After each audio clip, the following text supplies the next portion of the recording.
Kimes talking about Browns defense and what needs to improve for 2024. One area where they did not finish at the top, in fact, they finished dead last in the NFL, was red zone and goal to go efficiency rate. Both goal to go situations, opponents scored 92% of the time on them. Red zone, that was 71%, which is really bad. So on one hand, that's not a super stable metric, so I think they might actually just have some better luck next season. But I do think that reflects if there is a weakness in this group, they're still not super stout up the spine.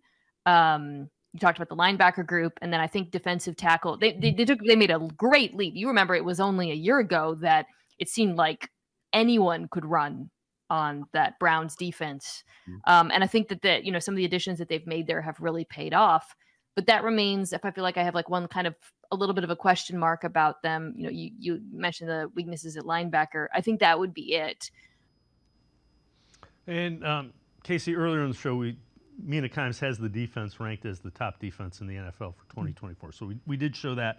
I would say Jordan Hicks helps that. Nathaniel Watson helps that. Quentin Jefferson helps that. I would stop there. I won't say that that Michael Hall is a little undersized and 20 years old. They're looking for him as a pass rusher, but I think those three guys are aimed at addressing those kind of things. Yeah, the loss of Talkie I think is a little puzzling because I think that's something you could have stayed consistent with in his role in limited snaps as a strong side backer. But I do like what they did with Hicks. He's just a tackling machine between the tackles. I like Watson's upside as a Sam, but I do want to touch on her point. I do think that it's very telling. Between the 20s, the Browns were as stingy as any defense we've seen in Cleveland. But once teams were to actually crack that and get in the red zone, it seems there was little resistance.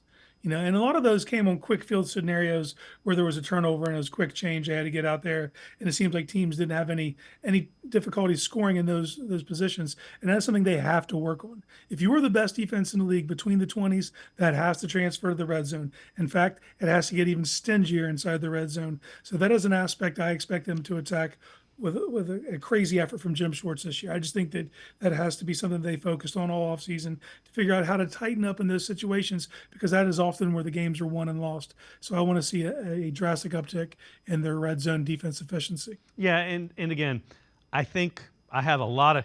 If you're telling me, do you have confidence that Jim Schwartz?